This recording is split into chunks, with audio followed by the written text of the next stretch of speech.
Right. Can I ask a question? I apologize, I missed the beginning part. Did it appraise at 1.5, James? Is that what it was? Yes. Okay. Yeah.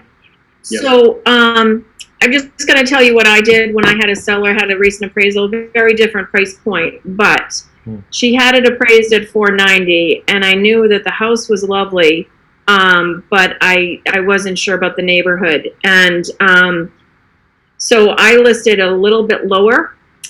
In your case, again, it would be significantly lower than what I did. I did 15 grand lower. I priced it at 475. I said, I think you'll get more activity at this price, and there'll be room to say to people, well, it appraised higher, so if you plan to go over asking, if there's a bidding war, you shouldn't have any fear of that. You shouldn't have to really worry about covering it, because one appraiser appraised it at this price, it should appraise at a higher price. Ultimately, we're not at the stage of closing yet, but we got a good price, but it didn't have that bidding war that I got on all my other listings. Somebody came in slightly over asking at the beginning to try to shut down the open house, and we asked them to come up just slightly to the appraised price, I think, and they just disappeared. So you may want to consider creating an auction effect and having him market it below the appraised price. You can market it as such and say appraised much higher, appraised at 1.5, happy to show you the report, and see if you can get multiple people bidding up to that price. That way you're not you have less power if you just have one person you're negotiating with. So if he can attract a couple of people that can afford 1.3, 1.4 and stretch themselves to 1.5, he'll get more activity if he goes lower and just discloses that the appraisal is higher. James, does that make sense? It does. Yeah, it does make sense. Yeah. James, I think that's absolutely brilliant, Lisa. That was amazing.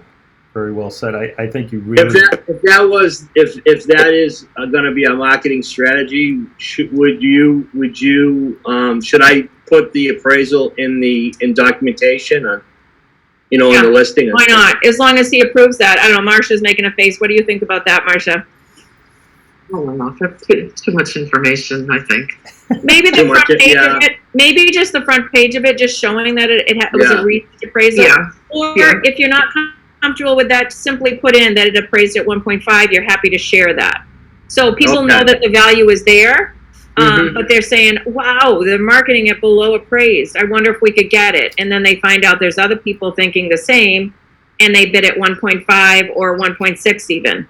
So that's the only way to get them in a position of power at this point is to really, be aggressive with the price. What would you say? What would be a good price strategy if it appraised at 1.5? What would you say? I would say price it at 1.3, appraise 200,000 more, something like that, and make sure he knows he doesn't have to accept that price. The idea is to get people competing, and if you don't, then you just, if it doesn't work, which I suspect it will, then you go back and you can change the price and you say, listen, we priced it that way to get multiple offers. That was our strategy. We're now holding firm at 1.5. He really needs to get between 1.450 and 1.5, and then you negotiate with the one person that wants it. But to get the bidding war, you've got to be aggressive. Okay. And you're also dealing with the fact that it's been on the market for a very long period of time. Yeah. So it's got that stigma now. So so you want to get it just done. Just get it done. Oh, yeah. It may not go as quickly as others in this market because of the price point and because it's been on for so long. But if they see a huge drop like that of like 500 grand, they're gonna start paying attention. And there are people. And one more thing, there are people in the market that are like, yeah, okay, if that guy ever gets realistic, we'll make a bid for that. But until then, it's not worth putting in an offer. So there are going to be people that have been watching it, waiting for it to drop, and they're going to view this as their chance to get in.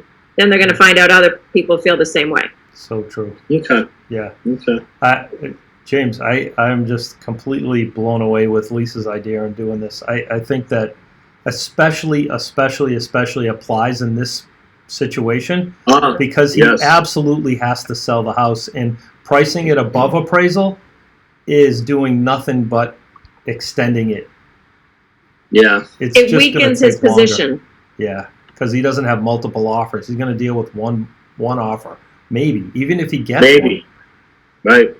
The wiggle room thing, James, I mean, if you want to see I have a little article on the power position. It's a little outdated, but I'd be happy to share that with you. Please. The Yeah. wiggle room thing is a fallacy. You don't need wiggle room. As long as you price it right, even in a buyer's market, you'll get multiple offers. And you're going to get more for the house than you would have had you priced it higher and only had one person bidding. Because at that point, you are at the mercy of that one person. Mhm. Very well said, Lisa. That's awesome. Excellent.